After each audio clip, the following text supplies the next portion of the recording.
Merci Nick Penny. Je comprends pourquoi le film de Frédéric Wiseman sur la National Gallery a eu autant de succès, c'est que vous étiez un acteur né dans le style shakespearien. Nous prendrons des questions peut-être à l'issue de la première table ronde. Donc la première table ronde est organisée avec Jean-Christophe Castelin et les participants, Sophie Lowers, Delphine Lévy et Bruno Gilles.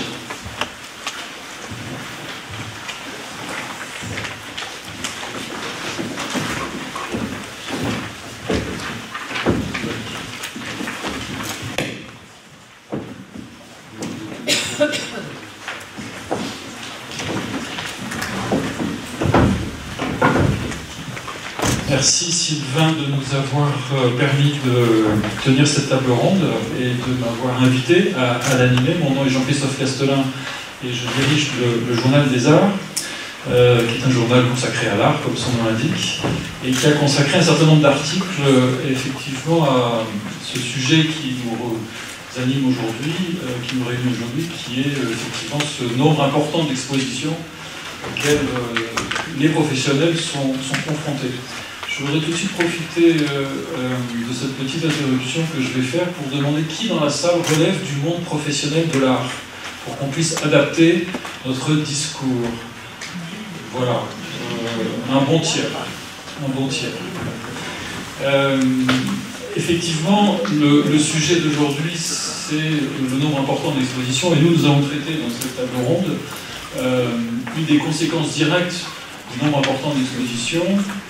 Ce sont les coûts, puisque plus il y a d'expositions, plus les coûts augmentent. Quelques chiffres peut-être pour dimensionner le problème que nous suivons dans le Journal des Arts.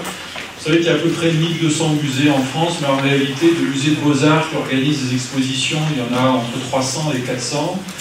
Et selon notre décompte, il y aurait à peu près entre 700 et 800 expositions par an de beaux-arts. 700 et 800 expositions avec un catalogue. Et je voudrais tout de suite préciser une chose pour mes interlocuteurs que je vais présenter dans quelques instants, c'est qu'il n'y a pas que des grandes expositions. Il y a un panel très important, une diversité très importante d'expositions. Il y a à la fois des expositions dossiers que les musées vont organiser avec une trentaine d'œuvres de leur collection permanente, et des expositions monographiques avec des petits maîtres qui sont en train d'être découverts, et des expositions thématiques, et puis il y a ces fameuses expositions blockbuster, dont on aura sûrement l'occasion de reparler dans quelques instants, et qui constituent un sujet de préoccupation et qui, en tout cas, ce sont ces expositions-là qui génèrent des coûts de plus en plus importants. Ce qu'on a constaté au Journal des Arts, c'est que finalement, il n'y a pas une augmentation importante d'expositions chaque année. Je pense que c'est plus les facteurs économiques qui font que depuis quelques temps, on est grosso modo sur un même nombre d'expositions. En revanche, on assiste à une segmentation des expositions avec de grosses expositions, des expositions moyennes, avec les conséquences que cela a.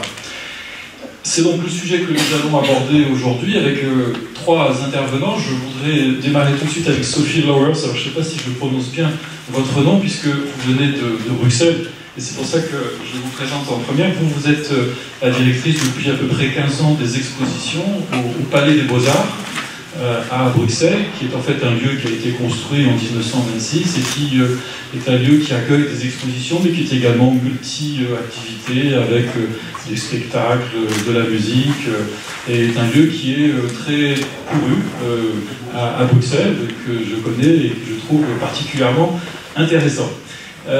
Delphine Lévy, vous êtes depuis quelques années la directrice de Paris Musée, qui est la réunion des musées de la ville de Paris. Vous êtes énarque. Alors, je ne voudrais pas vous réduire à cette formation, mais c'est simplement pour préciser tout de suite à l'auditoire que vous avez un regard plutôt large sur les choses et un regard plutôt acéré sur l'économie et sur la mécanique industrielle. Mais je m'empresse de préciser immédiatement que vous êtes également historienne de l'art, même si vous ne voulez pas trop qu'on le dise, puisque vous avez organisé une exposition sur Seeker, pas très loin de là, je crois, il y a 2 ans. Donc vous avez cette double compétence qui est tout à fait précieuse pour le thème d'aujourd'hui. Et je me tourne vers Bruno Girvaud, qui est le patron du Palais des Beaux-Arts de Lille, un autre Palais des Beaux-Arts que vous avez rejoint il y a quelques années. Vous êtes un conservateur du patrimoine, vous êtes un spécialiste de l'architecture, vous avez été conservateur à Orsay et vous avez assuré le commissariat d'expositions assez grand public comme Walt Disney ou les jouets et les jeux, je crois. Et donc vous avez là aussi un regard assez large sur la problématique des expositions. Alors, je me tourne vers vous, Delphine, pour cette première question, parce que je suis sûr que vous regardez les chiffres, en tant que la patronne de tous ces musées municipaux parisiens. Est-ce que vous avez, depuis 10-15 ans que vous êtes aux commandes, constaté une augmentation des coûts des expositions, à la fois dans le montant global, et puis peut-être dans le détail des coûts de ces expositions? Alors, depuis, en tout cas, depuis 5 ans, puisque je m'occupe strictement des musées de la ville de Paris depuis 5 ans, grâce à vous, grâce à l'organisation de cet après-midi, j'ai regardé précisément ce qui s'était passé exposition par exposition, et c'est vrai qu'on note pas une explosion des coûts. Ce qui était possible il y a 5 ans reste possible aujourd'hui. C'est vrai que, premièrement, les prêteurs sont de plus en plus exigeants sur les conditions de transport. C'est vrai qu'il y a eu, depuis 20 ans, une envolée de certains prix d'œuvres d'art sur le marché qui ont des répercussions, évidemment, sur les primes d'assurance. Mais globalement, en tout cas, pour ce qui concerne les expositions que nous menons dans les musées de la ville de Paris, voilà, on a une légère augmentation des coûts d'exposition, mais qui ne nous contraint pas exagérément dans notre programmation. Quand on a eu envie de faire des grandes expositions, Kissaring, Basquiat, Warhol, eh bien, on a pu les faire. Voilà. Donc on ne peut pas dire que cette augmentation des coûts rend impossible, contraire exagérément notre programmation. Ce qui est vrai en revanche, et on y reviendra peut-être dans le débat, c'est que certaines institutions nouvelles, privées ou publiques, et en France ou à l'étranger, ont des moyens plus considérables et peuvent se permettre d'accepter des coûts, de payer très cher une exposition, ce que nous ne pouvons pas faire. Nous restons, pour donner des ordres de grandeur à l'assistance, les grandes expositions chez nous ne dépassent pas 2 millions d'euros. Voilà. Alors que dans ces grandes institutions que je viens d'évoquer, on peut multiplier largement par 5 ce chiffre-là, et ça, c'est vrai que nous ne sommes pas capables de le faire. Est-ce que ça nous pose un très très gros problème? Je dirais pas vraiment, parce que c'est vrai que les conservateurs qui sont à la tête des musées de la ville de Paris ont un projet scientifique et culturel assez précis en fonction des collections qu'ils ont la chance et la responsabilité de conserver. Et donc, ils me font des propositions qui sont souvent en dehors des sentiers battus et qui, de ce fait, ne sont pas forcément des expositions qui vont coûter plusieurs millions d'euros. Voilà, ils vont investir dans un travail scientifique, ils vont pas forcément s'intéresser à des artistes hyper connus, hyper demandés. Voilà, ils vont faire des propositions assez originales. Enfin, je peux prendre, pour être plus précise, l'exemple du Petit Palais. En ce moment, par exemple, qui a l'exposition sur le peintre suédois Zorn. Voilà, donc c'est une exposition qui rencontre un grand succès, qui a un choix d'œuvres intéressant, une belle scénographie qui plaît au public. Mais c'est un artiste qui n'est pas du tout connu du grand public au départ, et donc c'est pas une exposition qui va être hors de prix à produire. Donc ça reste tout à fait accessible. Voilà les grands éléments, en tout cas, pour cette première question. Merci Delphine. Alors vous, Sophie, vous avez une particularité par rapport à Delphine Lévy et Bruno Gervaux, c'est que vous disiez qu'il n'y a qu'un bon tiers de votre financement qui est public, donc ce qui veut dire que vous avez une obligation de trouver du financement privé.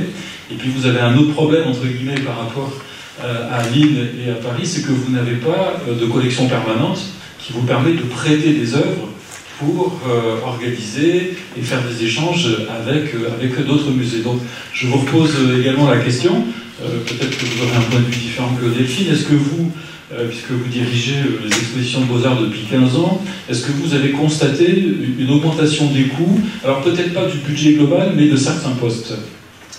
En grande ligne, je rejoins un peu ce qu'a dit Delphine. C'est vrai qu'on connaît un peu le canard étrange dans la morsure, parce qu'effectivement, donc on n'est pas un musée, on n'a pas de collection, on fait que des expositions temporaires, enfin dans le département des expositions.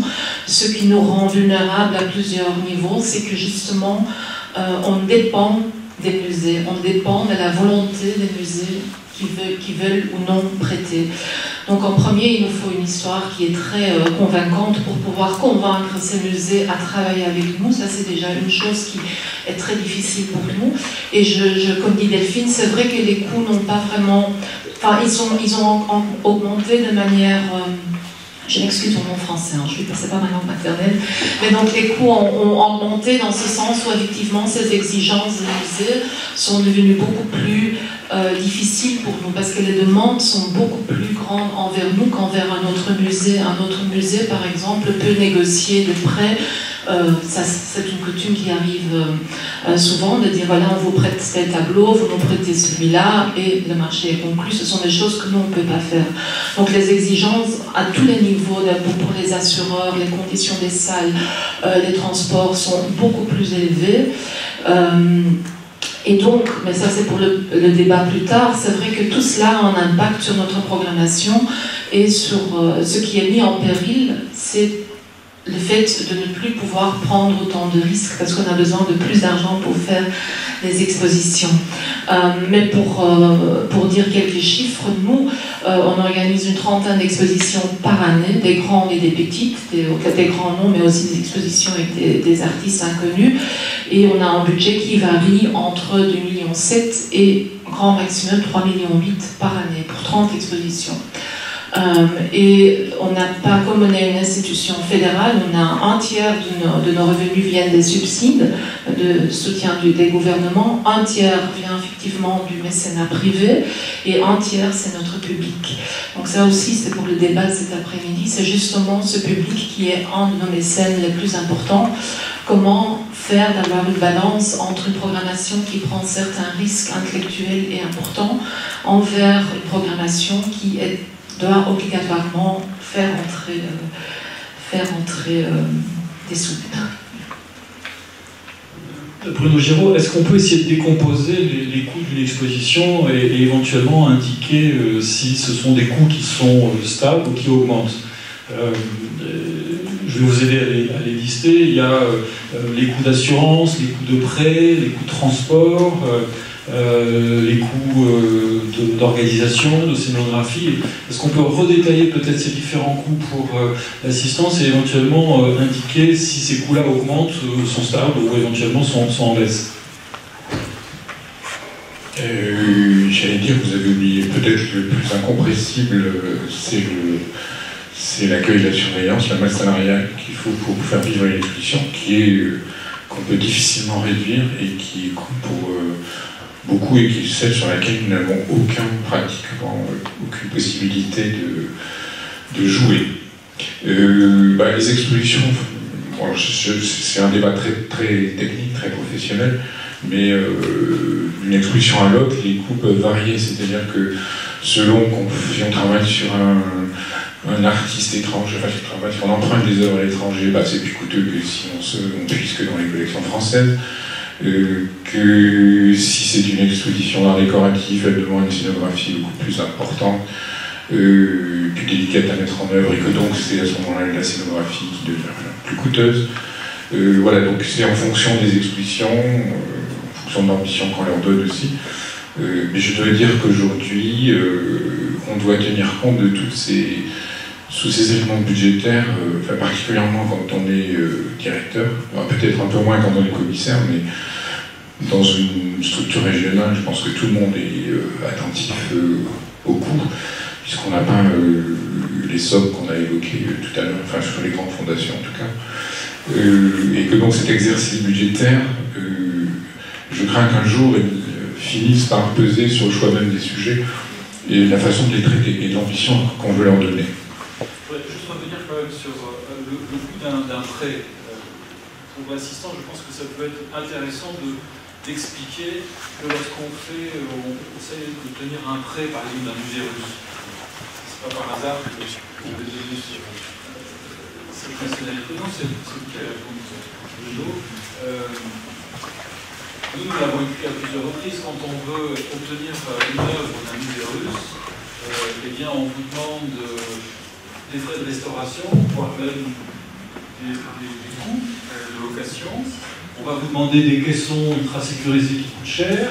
On va vous demander un nombre X de convoyeurs qui viennent pour plusieurs jours. On va vous demander de donner de l'argent liquide, des perdièmes à ces convoyeurs. Donc ces coûts-là, malgré tout, mon cher Boudreau, est-ce que vous n'avez pas le sentiment qu'ils augmentent quand même depuis une quinzaine, vingtaine d'années?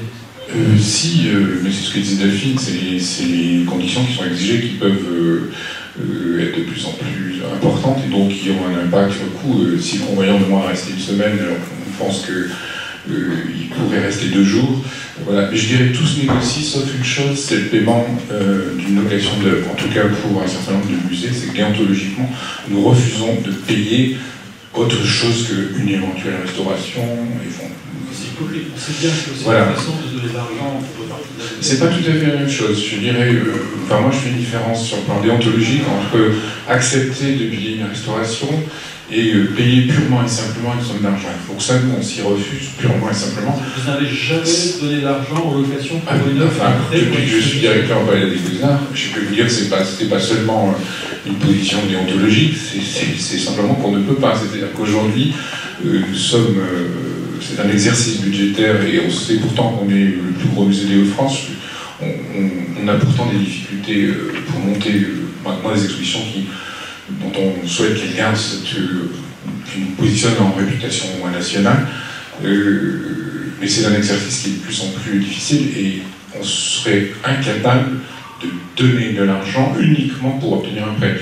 Alors vous allez dire que c'est une forme d'hypocrisie, mais je pense que c'est pas tout à fait la même chose que de payer une restauration, que de payer une somme d'argent forfaitaire pour simplement obtenir le prêt. Donc on se refuse à payer autre chose qu'un certain nombre de choses qui sont qu'on considère qu'il est légitime éventuellement payer, et toutes ces autres choses qu'un fee, eh bien souvent on les discute. C'est-à-dire, est-ce que vraiment la restauration est absolument indispensable? On demande 2 fois.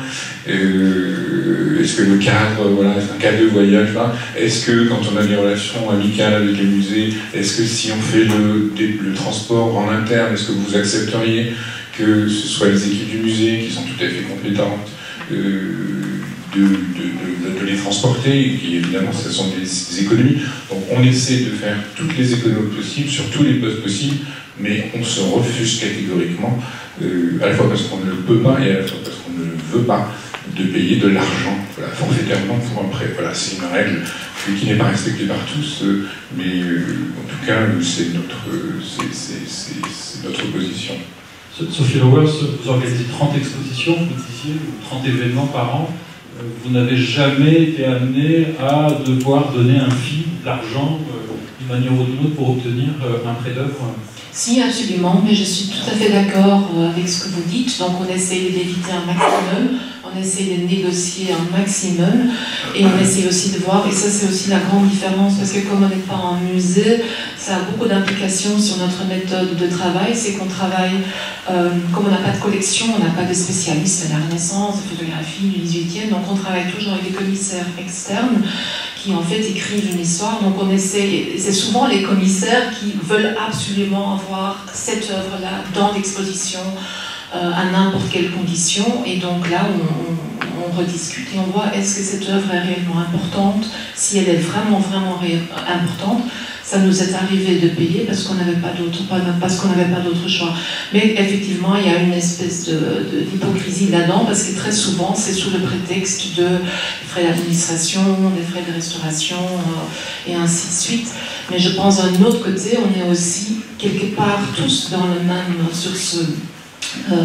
dans le même bateau, ou sur le même bateau, parce que c'est vrai qu'un musée, toutes les institutions publiques, je veux dire, on est tous en train de chercher l'argent partout, on a tous moins de moyens d'organiser notre institution, donc on est obligé à commencer à faire ce genre de choses, parce qu'on est quelque part en concurrence avec ces fondations privées, et il y en a de plus en plus, qui avant sponsoriser des événements dans des institutions publiques, ils ne le font plus maintenant. Donc, mais voilà, alors, en toute transparence, on le fait, on l'a déjà fait, on ne le fait pas avec grand plaisir, on essaye de ne pas le faire, mais parfois on n'a pas le choix.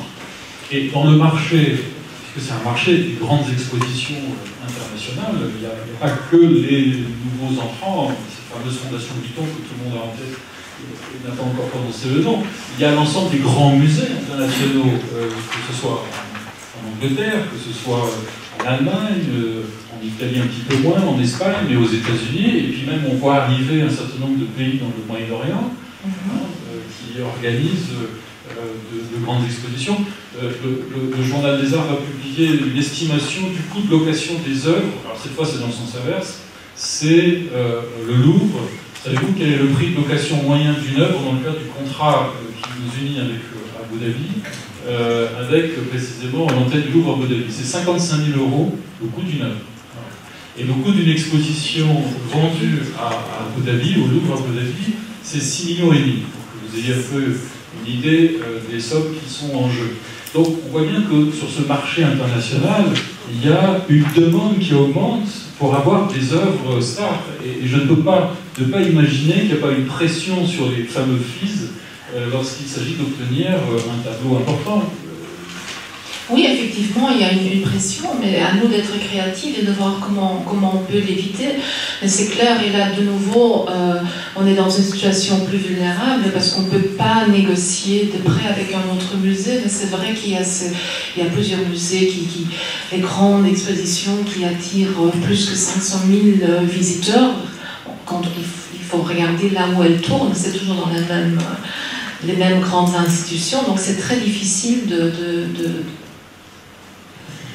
Delphine, je me tourne vers vous parce qu'il me semble, mais je vais vérifier l'information avec vous, que contrairement aux musées d'État nationaux, où l'État est son propre assureur des œuvres, il me semble que les musées territoriaux doivent faire appel à des assureurs privés. Est-ce que je me trompe?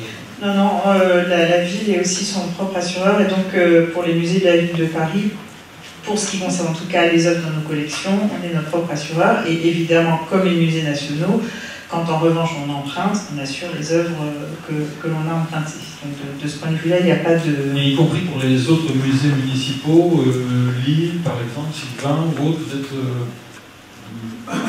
nous pourrions avoir certaines politiques, mais le risque étant très élevé, nous faisons appel à des compagnies d'assurance privées. Forcément. Donc du coup, vous avez un coût supplémentaire par rapport soit à un musée national, soit à un musée de la ville de Paris. Et est-ce que la ville vous facture ces coûts d'assurance, ou est-ce que c'est transparent? Non, là on n'est plus dans le registre des expositions temporaires, on est sur les collections permanentes. Donc non, la ville comme l'État n'a pas assuré ses collections. Donc il y a des prêts. Oui, pour les... Non. Alors on parle de deux choses en fait. On parle à la fois des collections permanentes. Pour les collections permanentes, l'État, comme la ville, et je pense comme les collectivités territoriales, sont leurs propres assureurs. En revanche, l'État, comme la ville, comme les collectivités territoriales, si on emprunte des œuvres, il faut qu'on les assure. Donc toutes les expositions temporaires sont assurées, et nous avons des marchés publics avec des compagnies d'assurance pour assurer les œuvres de nos expositions temporaires. Et alors, sur ce registre-là, est-ce que les prix sont stables depuis 15 ans, ou est-ce que vous sentez une tension sur le coût des... En fait, c'est le prix des œuvres qui s'est envolé. Pour l'impressionnisme, pour l'art moderne, pour un certain nombre d'artistes contemporains, et avec des répercussions donc sur les primes d'assurance. Mais globalement, c'est ce que je vous disais tout à l'heure quand même, il n'y a pas une envolée des coûts, sauf évidemment sur certains artistes. On va faire une monographie de Monet, évidemment, et donc il y a certains artistes, Laurent Lebon est là, la valeur évidemment, Picasso était un artiste qui a aussi atteint des sommes astronomiques, mais je dirais que nous, pour la programmation que l'on a dans les musées de la ville de Paris, on n'a pas noté une explosion des coûts des expositions temporaires. Ce qui est vrai aussi, c'est qu'on souhaite faire évoluer les postes, enfin la répartition en tout cas des différents postes pour une exposition. On met désormais plus de moyens qu'auparavant sur la scénographie, la médiation, le numérique, la communication, parce que si on veut faire partager notre passion pour certains artistes, pour certains sujets au grand public, il faut donner des clés de compréhension, il faut présenter les œuvres, je dirais, de manière un peu narrative, un peu scénarisée, et donc qu'il y ait un minimum de mise en scène pour soutenir le propos. Et donc ça entraîne évidemment une augmentation des coûts, mais qui est totalement assumée et souhaitée, de ce point de vue. Malgré tout, on a quand même tous le sentiment qu'il y a un début de répartition des expositions en fonction de la taille des lieux. Et on voit bien apparaître une vingtaine d'acteurs internationaux, que ce soit en France, public, privé, aux États-Unis, un peu en Angleterre, dans les pays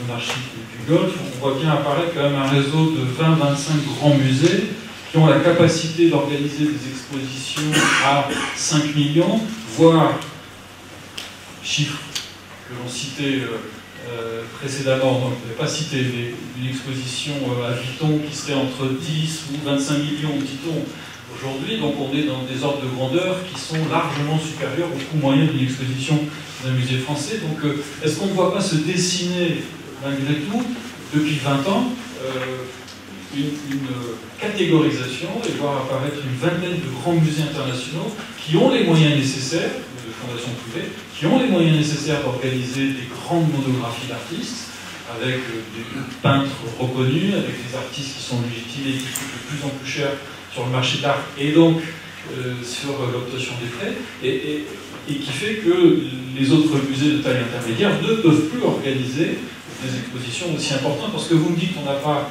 vu une inflation de nos coûts, mais du coup, est-ce que vous n'avez pas été amené, vous, à organiser des expositions, pardon de dire, moins ambitieuses, précisément parce que c'est devenu plus cher d'avoir un Rubens ou un Picasso? Alors, et je poserai la question aux deux. Non, ça ne se passe pas tout à fait comme ça.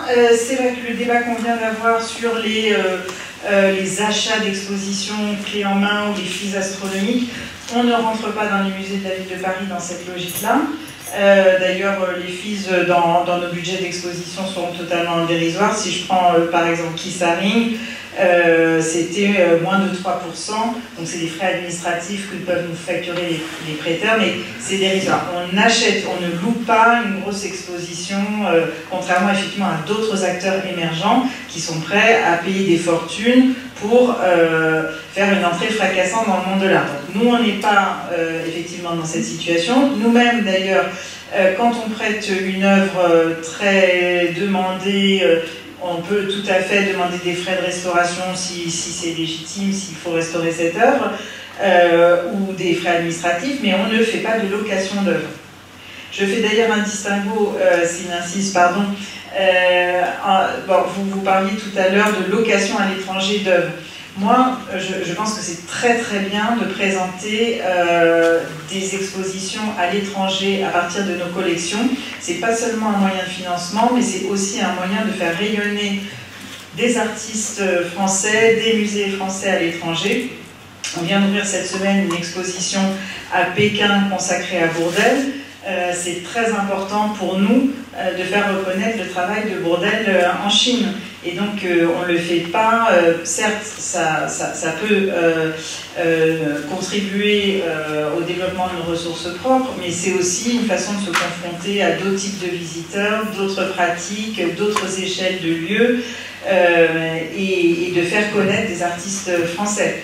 Donc voilà, je n'ai pas une vision manichéenne de cette question de l'itinérance. Alors je reviens juste sur votre question précisément. Est-ce qu'il y a comme ça une vingtaine de grands musées qui vont truster des expositions blockbuster et du coup nous on serait obligés de programmer des expositions moins ambitieuses? C'est vrai qu'on n'aurait pas les moyens de faire une exposition à 20 millions d'euros. On n'aurait pas ces moyens parce que les institutions publiques subissent... L'exposition, c'est autour de... Non, total. Votre budget total pour les 14 musées de Paris. Fonctionnement global, 80 millions d'euros. Et pour les expos? Et pour les expositions, on est autour de 9 millions, 8-9 millions. Voilà, 9 millions versus 20 millions pour une exposition. Voilà, on n'aurait pas les moyens. Mais est-ce qu'on le souhaiterait? Encore une fois, quand par exemple Fabrice Ergol, le directeur du musée d'art moderne, a souhaité faire l'exposition Andy Warhol, c'est pas pour faire la énième exposition Andy Warhol, c'est parce qu'il voulait montrer une œuvre monumentale, les Shadows, une succession de plus d'une centaine d'œuvres avec d'infinies variations qu'il souhaitait montrer à Paris. Mais nos directeurs ne sont pas dans une logique de proposition de blockbuster. Et donc ils ne viennent pas me voir en me disant je veux faire un blockbuster à 20 millions, est-ce que c'est possible? C'est pas leur logique, ils ont un projet scientifique et culturel, ils ont des envies de programmation et en général on arrive à faire ce qu'ils ont envie de programmer. Parce qu'en général, de fait, ça coûte moins de 2 millions d'euros et si on a plus de 300 000 visiteurs, eh ben, on s'en sort. Voilà, je résume un peu grossièrement. Merci beaucoup. Voilà, je ne suis pas en train de pleurer sur l'évolution de la situation.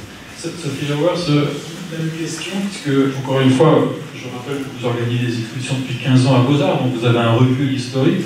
Est-ce que vous avez été amené à diminuer l'ampleur de certaines expositions parce que des coûts importants ou des recettes de financement public moins importants? En fait, non. C'est vrai que le défi est peut-être devenu plus grand, mais on n'a pas... Quand je regarde ça en recul, il y a 15 ans, on a aussi fait une exposition à Andy Warhol à l'époque, je ne sais plus, en 93, 14, je ne sais plus. On fait toujours ce genre d'exposition, mais de nouveau, parce que je pense qu'on est tous un peu dans la même situation, c'est vrai que pour le rayonnement, enfin nous on n'a pas de collection à faire voyager, mais on a des projets, des expositions, et donc chaque exposition, il est aujourd'hui devenu inconcevable ou inimaginable de ne pas la faire avec un partenaire, minimum un partenaire. Donc chaque exposition qu'on fait est en coproduction avec une autre institution. Évidemment, c'est pour des raisons économiques, c'est clair, parce qu'on partage les frais du commissaire, on se partage les frais de transport, on se partage un nombre de choses, le catalogue, etc. Donc à ce niveau-là, c'est très très intéressant. Mais effectivement, c'est aussi pour avoir une période beaucoup plus longue. Tout ce travail pour une exposition, parfois, on y travaille 2-3 ans en amont, pour 3-4 mois seulement.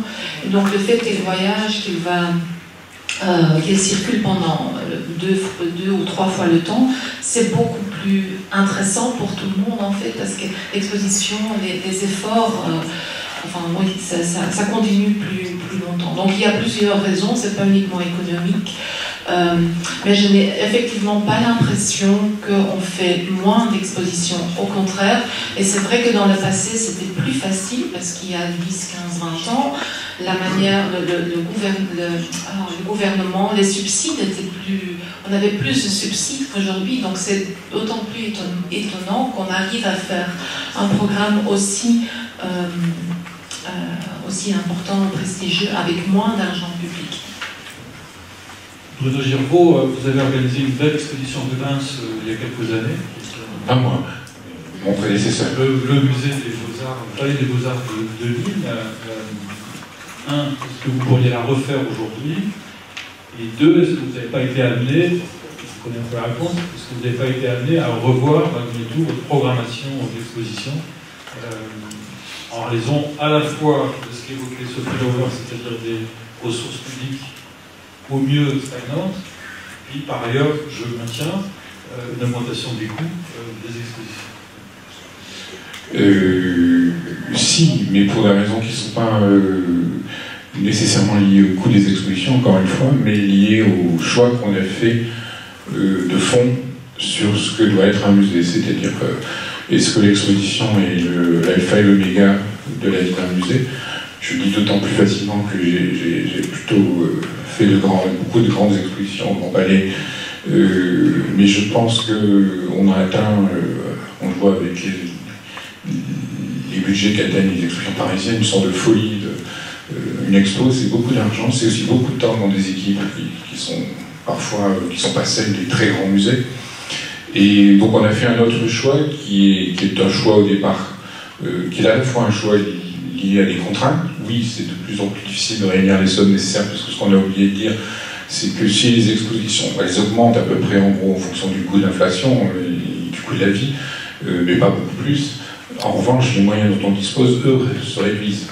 Et que donc, on l'avait évoqué, cet effet ciseau, qui fait qu'il est effectivement plus difficile aujourd'hui de faire une grande exposition quand on ne dispose pas d'énormes moyens qu'autrefois. Et donc, nous avons déjà pris des décisions dans ce sens-là. C'est-à-dire que, parce que nous avons en même temps conduit un projet scientifique et culturel, que nous avons fait le choix de le mettre en œuvre, de mettre toutes nos forces et tous nos moyens, on a donc décidé de ne plus faire une grande exposition qu'une fois tous les 2 ans.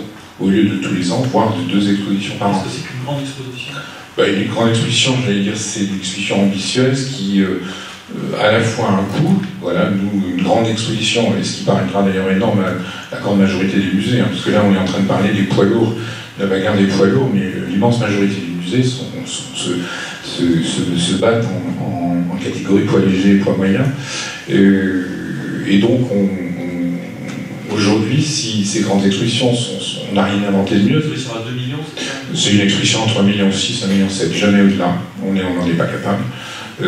En sachant qu'on doit en autofinancer une grande part, à peu près 85 à 90%. Donc voilà, c'est un exercice qui est plus difficile, et donc nous avons déjà fait le choix de faire moins d'expositions et de développer des alternatives. On a un concept, et on n'est pas les seuls d'ailleurs, c'est le cas aussi pour moi, de faire des projets d'une autre nature qui s'attardent à nouveau sur les collections permanentes, tout en créant de l'événement. Voilà, donc il est probable, à la fois pour des contraintes, mais aussi pour des choix d'avenir. Voilà. Est-ce que l'exposition, c'est l'avenir des musées? Je n'en suis plus aussi certain après en avoir fait beaucoup. C'est quoi l'avenir des musées? Est-ce qu'il ne vaut pas mieux faire plusieurs petits et moyens formats, mais avec toujours un fond scientifique important, qu'une grande machine qui concentre tous les efforts et tous les budgets, qui dure 3 mois, qui est, à l'exception peut-être du catalogue, est oublié, sauf par ceux qui l'ont vu et qui l'ont gardé la mémoire, mais et c'est la vraie question qu'on s'est posée. On s'est dit, voilà, on va mettre nos forces dans le projet scientifique culturel, dans sa mise en œuvre chaque année, avec une étape qu'on s'impose chaque année. Et ça veut dire qu'on n'a plus la force de faire en même temps une grande exposition, en sachant, on a pensé d'ailleurs que ça pouvait avoir une incidence sur la fréquentation, heureusement non, mais parce qu'on a multiplié les micro-événements, qu'on a essayé d'élargir les publics dans le même temps, pour compenser cette absence d'une grande exposition tous les ans. Voilà, ce sont des choix parfois cornéliens, hein, puisque on sait que la grande exposition, si elle fonctionne, mais c'est toujours un risque, c'est qu'on n'a pas inventé mieux pour attirer le plus de public possible. Et quand je dis le plus de public possible, c'est aussi le plus de médias possible, qui n'entend rien d'autre que l'exposition. Et quand on essaie de parler d'un projet scientifique et culturel, je peux vous assurer qu'on rame pour, sauf peut-être le Journal des Arts, mais sur la grande presse, sur la grande presse, non, on n'entend rien d'autre que l'exposition. Et évidemment, si c'est un grand nom, c'est encore mieux. Donc voilà, c'est un phénomène qui s'auto-entretient. Et de toute façon, cette grande bagarre entre institutions publiques et privées parisiennes, elle échappe à 90%, pour pas dire 98% des musées français et européens qui sont dans des contraintes et des problématiques de nature complètement différentes et qui de toute façon ces musées-là vivent sur une autre planète. Voilà, nous ne vivons pas sur la même planète, même si c'est la planète musée. L'année où il n'y a pas de grande exposition, vous avez malgré tout organisé une exposition ou un événement? Non, on fait donc l'Open Museum, je dis juste ce que c'est l'idée d'inviter une personnalité décalée à dialoguer avec les collections permanentes. Voilà, il y a des musées, comme pour moi aussi, qui ont des collections, qui essaient de trouver autour des collections permanentes des événements d'une autre nature. Et quand on n'a pas d'exposition, on fait tout simplement durer l'Open Museum plus longtemps. Voilà. Et dans cette année-là, on a une grosse étape du projet scientifique et culturel qu'on met en œuvre et à laquelle on consacre tous nos efforts. Sophie, alors, ce que dit Bruno Girbeau, il dit on n'est pas dans la même planète. Moi je suis persuadé, Bruno, que si vous avez posé la question il y a 20 ans, vous n'auriez pas dit ça. Vous avez dit on est tous à peu près sur le même terrain de boxe. Si on se projette à 10 ou 20 ans, et pas simplement en ce qui concerne Beaux-Arts, votre lieu culturel à Bruxelles, et si on extrapole ces tendances, est-ce qu'on peut commencer à dessiner ou esquisser un nouveau paysage des musées et des expositions à l'échelle internationale? Oui, de toute façon, on est plein dedans. Je crois qu'en ce moment, il y a plus de questions que de réponses, mais il y a un immense changement qui est en train de se faire, qui est déjà en route depuis quelques années, mais qui est vraiment en train de se faire maintenant. Et je voulais répondre aussi à la question sur faire moins d'expositions plus longtemps. Il y a aussi toute une économie autour des expositions. On a un café, on a un bookshop et tout va fonctionner. Et le nombre de visiteurs a un impact sur les économies de ces autres participants de cette institution. Et parfois, on a, j'essaie de répondre, hein, mais parfois on a l'impression de rentrer en compétition avec Disneyland par exemple, parce qu'on doit créer une expérience pour les visiteurs. Les gens doivent pouvoir prendre un petit déjeuner le matin, avoir une conférence, un colloque dans la matinée, pouvoir aller au restaurant à midi, visiter une exposition, manger un morceau de tarte, puis aller à un concert. Donc, je veux dire, tout ça sont des choses dont l'exposition n'est qu'une partie. Maintenant, je pense que pour l'avenir, donc ce qui est et je trouvais très intéressant ce qu'a dit aussi M. Penny, c'est sur je pense qu'on doit retourner la question parce qu'on part beaucoup trop de cette idée qu'est-ce que le visiteur ou le spectateur ou l'observateur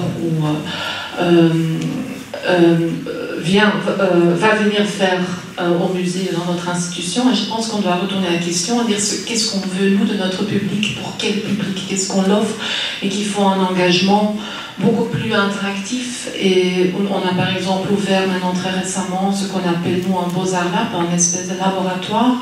On essaye de faire le lien avec les nouveaux médias, avec plein d'autres choses, mais pour avoir une participation du visiteur, et donc ne plus le voir uniquement comme un consommateur qui va rendre l'économie plus favorable, mais aussi comme quelqu'un avec qui on a un réel dialogue. Voilà, moi je pense que c'est ça le futur des institutions, c'est de vraiment engager beaucoup plus le public dans ce qu'on fait, et parce que je crois que les institutions publiques, contrairement aux grandes institutions privées, on a une responsabilité sociétale, on a une responsabilité scientifique, on a une responsabilité de recherche. Donc c'est très important de réfléchir de commencer de l'autre côté, et peut-être du public. Alors ce que dit Sophie Lauer, c'est effectivement une préoccupation que tout le monde partage, en tout cas les directeurs du musée, c'est de faire en sorte que le visiteur, quand il vienne, il ait une expérience totale, et qu'éventuellement il aille à la cafétéria, à la librairie, ne serait-ce que pour qu'il ait une expérience, et que ça soit pas simplement une visite, mais un moment de divertissement, et puis c'est aussi une source de revenus, évidemment, pour le musée. Donc je comprends bien que ça c'est une direction possible. Et je voudrais vous poser la question, Delphine Lévy, si on extrapole les tendances actuelles. Malgré tout, j'ai le sentiment qu'on assiste à une recomposition de la segmentation du musée par rapport au format des expositions.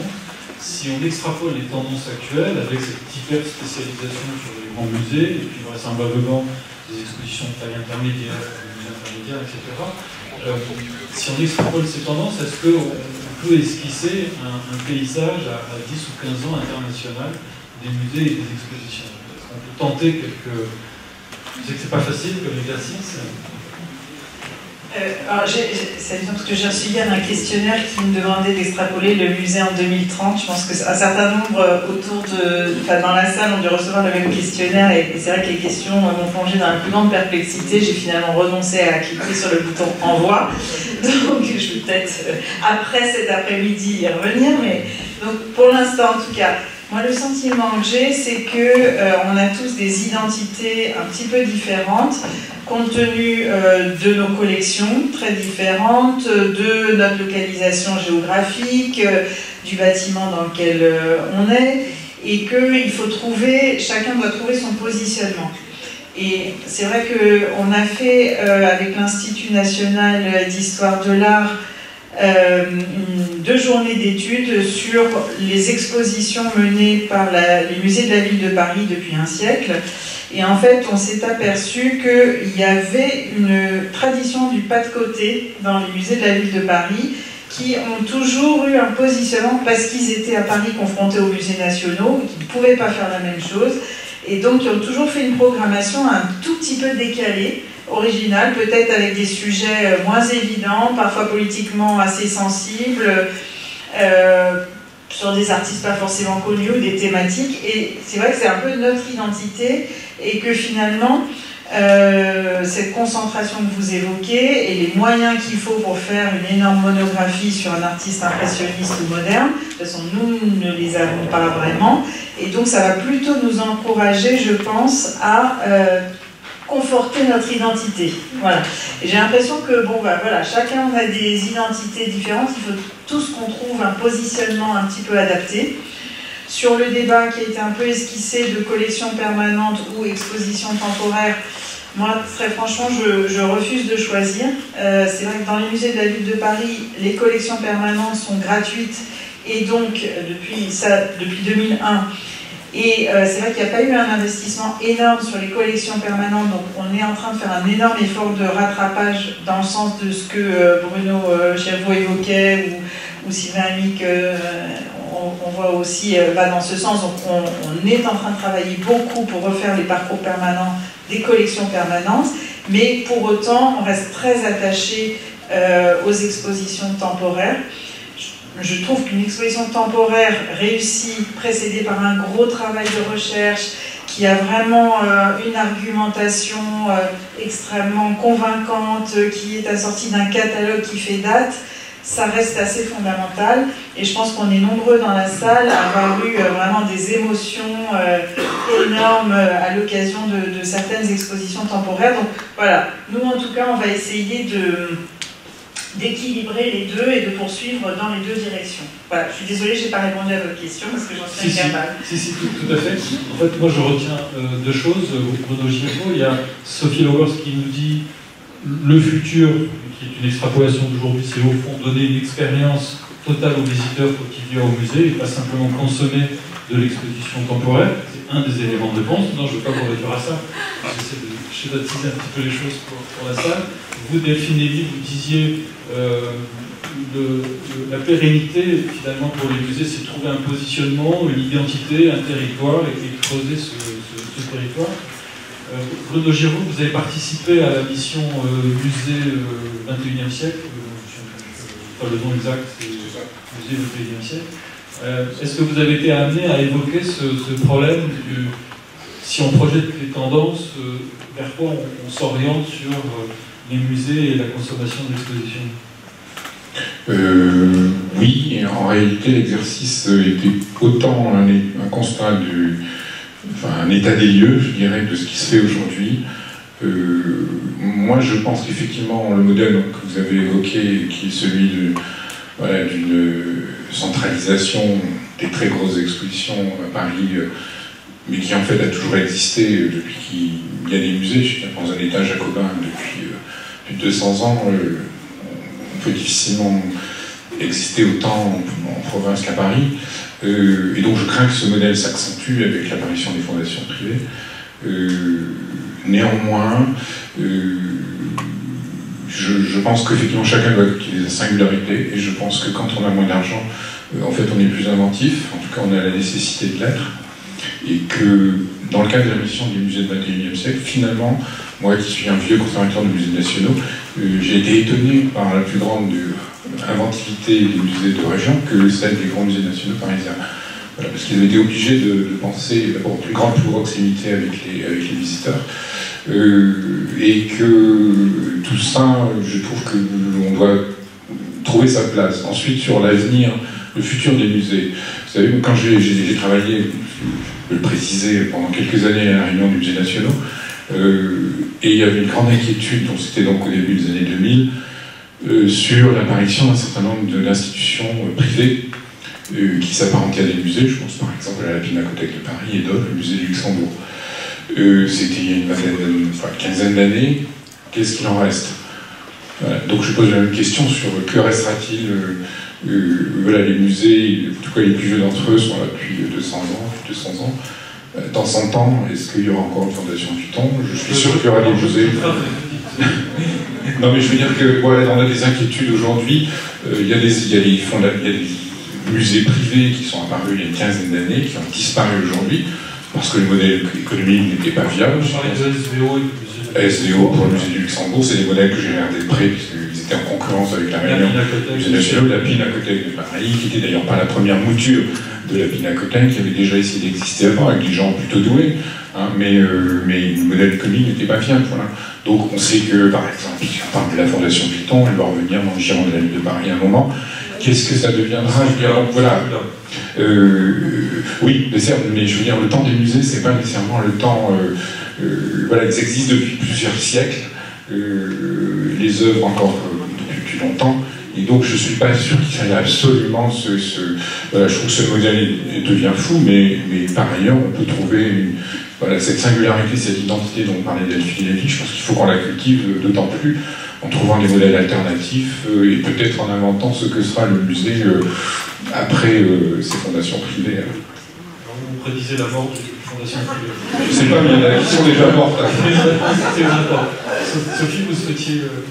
Non, je voulais juste effectivement aussi dire que effectivement il faut partir de son identité. Hein, c'est pas l'idée qu'on devienne tous, qu'on participe à cette homogénéisation, mais que, et effectivement, en tant comme Bruxelles par exemple, qui se profile quand même de plus en plus comme,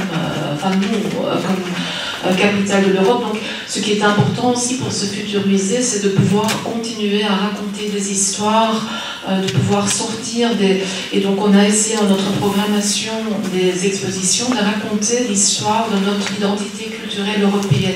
Quand on a fait une exposition sur Lucas Cranach le Vieux, c'était une très belle exposition, mais en même temps on racontait l'histoire de la Réforme et à quel point Cranach faisait le PowerPoint de Luther. Quand on a fait Zoparan avec le Prado, on a parlé de la contre-réformation et ainsi de suite.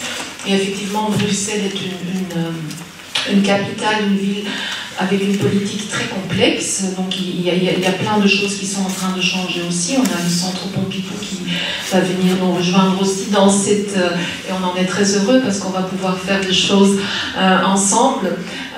Mais donc voilà, cette dynamique, le local en fait est très très importante et je crois qu'on doit vraiment partir de cela aussi pour créer notre propre identité. J'aurais bien que vous ajoutez à l'esquisse présent, c'est la contextualisation. La contextualisation. Oui, la contextualisation et justement aussi essayer de retrouver, d'expliquer aussi quelle est notre fonction, quelle est notre mission, comment réadhérer à bon, il y a plein de choses que... Donc à côté, je voulais juste ne pas me faire réduire à cette expérience purement commerciale ou économique, mais dire qu'il y a aussi quand même d'autres choses qui jouent en essayant d'avoir le visiteur, pas comme consommateur, mais comme quelqu'un qui participe à notre histoire. Qui repart enrichi. Voilà. Il reste quelques minutes. Est-ce que vous avez des questions à poser à nos intervenants sur ce qui vient d'être évoqué? On a dit que c'était une rencontre avec la société civile, donc c'est le moment. C'est le moment de poser des questions. Moi, j'ai posé une question à Patrice Deparc, qui est le patron du musée Matisse. Alors, le musée Matisse, c'est un nom connu, Ça veut dire qu'il a dans ses réserves de la marchandise, entre guillemets, qu'il peut échanger. J'utilise ce mot à dessein, évidemment, provocateur, vous l'avez bien compris. Est-ce que vous avez senti, vous, une tension sur le coût des expositions à partir du moment où vous avez, entre guillemets, une monnaie d'échange avec d'autres musées quand il s'agit d'organiser des expositions?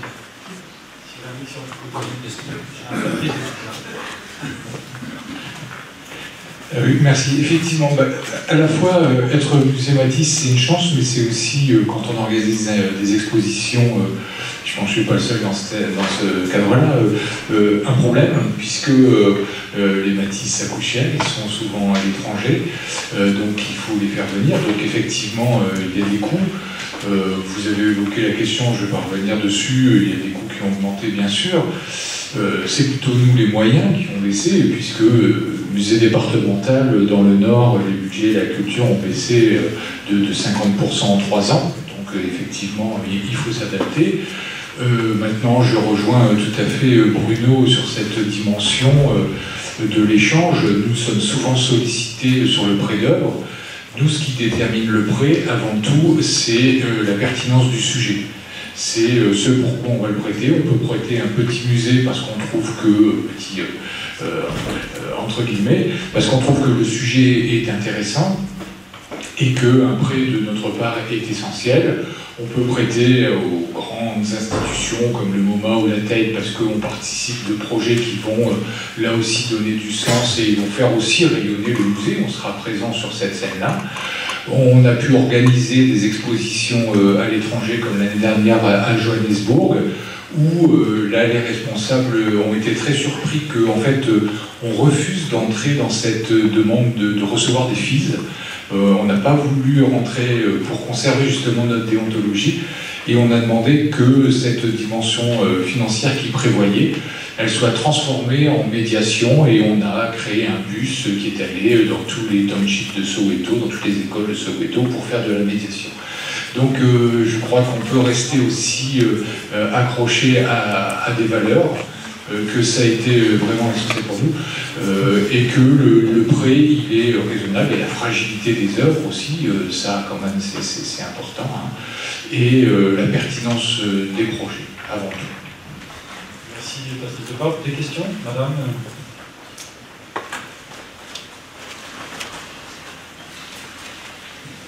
Moi, je ne suis pas du tout dans le domaine de l'art, et je suis là en tant que public et passionné de musée. Et je suis un peu étonnée de ne pas entendre parler du public, enfin de l'importance d'avoir du public. Que ce soit pour visiter les musées ou les expositions, l'essentiel, c'est que le plus grand public possible aille voir des œuvres d'art. Je crois que c'est essentiel et j'en ai jamais entendu parler au cours de cette première table. Je pense que c'est l'essentiel que ça soit aller voir une exposition ou un musée, mais de grâce que les gens aillent voir des œuvres d'art. Peu importe que ça soit une fondation privée, un musée, excusez-moi, mais c'est la société civile qui parle en moi. Je suis complètement en dehors du domaine des professionnels que vous êtes, mais je suis un peu étonnée que l'absence dans votre discours, c'est le public. Je pense qu'on a essayé d'y répondre. Je crois qu'on est tous du même avis, que vous avez 100%, raison. C'est ce que j'ai voulu dire en disant que le musée du futur, justement, il y a un grand défi. C'est justement partir du public et pas partir de la collection, par exemple, qui est aussi très importante. Hein, une mémoire Il y a un commentaire qu'on avait eu sur l'adresse argument@yenachat.fr avant l'exposition, d'une élève conservatrice de l'École nationale du patrimoine, qui disait justement attention de ne pas jeter le bébé avec l'eau du bain. L'exposition, certes, est une démarche coûteuse, complexe et qui obère finalement l'activité des musées par le poids qu'elle revêt, mais ça reste, disait-elle, une des vocations essentielles du musée, comme rassemblement d'œuvres d'art et de patrimoine, résultat d'études et de recherche, comme outil d'accessibilité à l'art, la culture, l'histoire, les savoir-faire, plus de visiteurs, plus de citoyens, comme matérialisation d'un espace et d'un temps donné, d'autant plus intéressante à mettre en œuvre que s'y meut l'esprit, le corps de nos visiteurs. Bon, il y avait de sa part vraiment l'idée, et qui est aussi présente dans le livre de Francis Haskell et de la réflexion de Nicolas Penny, que les expositions ont joué un grand rôle dans l'histoire de l'art pour révéler les concepts et pour faire progresser la discipline. Et donc évidemment, il n'est pas, je crois, personne ici question de dire on arrête les expositions, mais c'est comme ça a été exprimé, où place-t-on le curseur dans notre activité. Juste, on a essayé de dire, mais on n'a peut-être pas été assez clair. Justement, on met de plus en plus de moyens pour s'adresser à tous les publics sur la scénographie, les outils de médiation, la communication, la pédagogie, le numérique.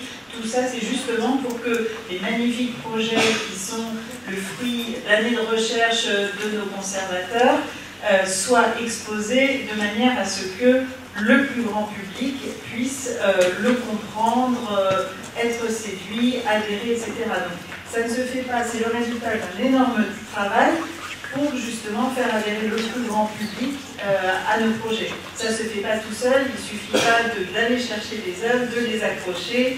Il y a vraiment tout un travail pour qu'un projet d'exposition rencontre le public. Sur le synopsis de l'exposition, sur l'éclairage, la scénographie, la cohérence de récit, etc. Donc il y a un travail énorme qui est fait par toutes les équipes des musées. On n'en a peut-être pas suffisamment parlé parce que ce n'était pas l'objet de la table ronde, mais je peux vous dire que toutes les équipes des musées travaillent sur la question du public. C'est vraiment une priorité. Et moi, je vous ai entendu parler du public dans vos propos. Et je vous remercie de faire le travail que vous faites. Je ne suis pas du tout professionnel du milieu, mais je viens aller visiter des expositions au musée de Rouen, comme ça m'arrive d'aller à la Fondation Vuitton. Enfin, j'y suis allé une fois, je ne pense pas que j'y retournerai. Je préfère venir au musée de Rouen. Et je vais vous dire pourquoi. C'est tout simple. Hein. Si c'est avoir du monde pour avoir à côté de vous des gens qui ne regardent pas les œuvres, qui se contentent de les prendre en photo, ça ne vaut vraiment pas la peine. Merci, continuez votre travail. Je voulais juste dire, mais je vais dire sous une autre forme ce qu'ont dit mes collègues. Sachez qu'on a parlé de l'argent des expositions parce qu'on nous a demandé de le faire et que c'est pas mon sujet préféré. Je suis avant tout historien de l'art et que j'ai parlé d'un projet scientifique et culturel qu'on mettait en avant plutôt que de faire des expositions. Ce projet scientifique et culturel repose sur une chose capitale sur laquelle on travaille depuis 3 ans. On va travailler pendant les 5 ans à venir, qui est le public et les visiteurs et comment l'élargir, comment lui rendre le musée plus accessible. Voilà, c'est simplement que le sujet d'aujourd'hui, c'était l'argent des expositions. Question au fond. Est-ce que justement, on n'est pas à une époque... Est-ce que vous pouvez vous présenter, Armelle Saint-Yves, à une époque de tourisme de masse, qui fait que certains sont tentés par un appel à outrance des expositions, à une marchandisation de l'art. Et contre quoi vous mettez en avant le projet scientifique et culturel qui est fondateur, effectivement, mais qui parfois peut échapper à certaines organisations qui veulent faire du chiffre à tout prix. C'est vrai que c'est un sujet assez délicat parce que je vais parler pour notre cas particulier, je ne vais pas parler pour tout le monde, mais c'est vrai que les offices de tourisme aujourd'hui ont plus d'argent que les ministères de culture. C'est déjà un point assez sensible. Et ça ne veut pas dire qu'on rentre dans ces démarches-là. Pas du tout. Je pense qu'aucun des musées ici présents ou des institutions. Donc on essaie évidemment de collaborer avec eux parce que c'est vrai qu'on a besoin des tours operating, c'est vrai qu'on a besoin d'une communication. Tout ça c'est bien vrai, mais on part toujours quand même du projet, du contenu, de la pertinence du projet pour la société. C'est vrai que dans la société contemporaine, on a l'impression que la complexité est plus difficile à faire passer. C'est beaucoup plus simple de prévoir une bonne monographie à l'automne sur un artiste connu qu'une exposition thématique avec un sujet un petit peu complexe à aborder. C'est aussi parce qu'on est une société de la profusion de l'information, À Paris en particulier, il y a une richesse de l'offre culturelle qui est vraiment extraordinaire. La conséquence de tout ça, c'est qu'effectivement, les projets complexes ont un peu de mal à survivre. Les projets un peu subtils, un peu complexes, autour de thématiques ambitieuses, compliquées à expliquer, sont évidemment beaucoup plus périlleuses qu'une exposition monographique sur Monet. Voilà. Donc, on essaye de résister à ça et de quand même continuer à faire des expositions sur des artistes moins connus ou sur des thématiques qui font progresser l'histoire de l'art et qui intéressent notre société. Mais c'est vrai que dans notre société, c'est un petit peu plus complexe parce qu'on est dans l'univers de la communication, de l'instantané, du spectacle, etc. C'est un peu plus compliqué, mais voilà. Casser les il y a une question de Jean-Marie Schneider, qui est président des Amis du FRAC. Je ne sais pas s'il est là. Est-ce que vous voulez reposer votre question en direct live ou est-ce que je m'en fais le porte-parole? Merci de me donner la parole. Si la question c'est le musée du futur aussi, le futur ça va être quoi dans 20 ans, 30 ans, 50 ans? L'art contemporain, l'art d'aujourd'hui aura progressé pendant tout ce temps-là. Les grandes figures de l'art dont les musées sont dépositaires, elles seront encore plus loin derrière. Mais entre deux, où sont les musées de cet art de fin du XXe siècle, de début du XXIe siècle? Il y en a très peu aujourd'hui. Nous n'en avons pas ici. À Paris, il y a un peu plus de chance avec le centre Pompidou, bien sûr. Mais voilà, il faut quand même voir que le ratio est aujourd'hui en faveur du grand passé. Et si on se réfère au public, il faut aussi que le public avance dans cette progression d'idées vers l'art d'aujourd'hui, tout simplement. Donc, ma manière de voir, c'est de dire il faut que les musées changent peut-être de paradigme, tout simplement, et qu'ils fassent ce lien, ce pont avec aujourd'hui beaucoup plus fréquemment. Je ne veux pas dire par là qu'ils ne le font pas, mais Sylvain Amic le fait à Rouen, vous l'avez fait, je connais Beaux-Arts, j'y vais presque chaque année, et vous montrez toujours alors un Watteau et en face un Néo-Rauch ou des choses comme ça, voilà. Bon. Mais plus que ça, c'est d'intriquer, de telle sorte que les gens comprennent, que le grand public comprenne qu'effectivement, ça ne s'est pas arrêté à une figure qui soit Cranach, ou qui soit Matisse, ou qui soit Picasso, et qu'en fait, ça continue. Et ce qu'on gagnerait de ce point de vue, c'est que les blockbusters, justement, qui ne fondent les choses que toujours sur les mêmes, combien 10, 20, 50 artistes qu'on revoit partout dans le monde et tout le temps. Je pense que l'art a plus de richesse que ça. Voilà. J'avoue, ce que je viens la question, c'était la place de l'art contemporain dans un musée d'art ancien. Dans une stratégie. Oui, effectivement, c'est très important. Le Palais des Beaux-Arts de Lille est à 98%, 99%, un musée d'art ancien. Sa collection même moderne est assez faible. Néanmoins, systématiquement, on introduit l'art contemporain dans les événements. Et vous allez prendre pour un monomaniaque, je vais reparler du projet scientifique et culturel. Il intègre l'art contemporain de façon pérenne à l'intérieur des salles systématiquement. Voilà. Et donc on travaille sur le choix d'œuvres contemporaines avec les FRAC de France pour intégrer, ou des collections d'ailleurs ailleurs, pour intégrer de manière assez constante l'art contemporain dans le parcours d'art ancien. Oui, c'est une pratique assez répandue et au musée des Beaux-Arts de Rouen, nous accueillerons très prochainement la collection du FRAC pour la directrice et ici Véronique Sobel. J'avais une question qui m'est envoyée par Éric Guétry-Rivière du Figaro, et c'est une question un peu piège pour Nicolas Steny. I'm sorry.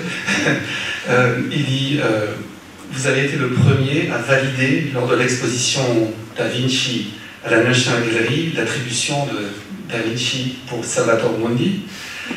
Conséquence, inflation inédite des prix sur le marché de l'art, effet mécanique, explosion prochaine des valeurs d'assurance dans la peinture ancienne. Ne craignez-vous pas que que les musées et autres concepteurs d'exposition ne puissent plus suivre. Donc, le musée valide une attribution, les prix augmentent, et ensuite le musée ne peut plus montrer cette œuvre puisqu'elle est devenue trop chère sur le marché. Wonderful. No, actually, for this very disturbing painting,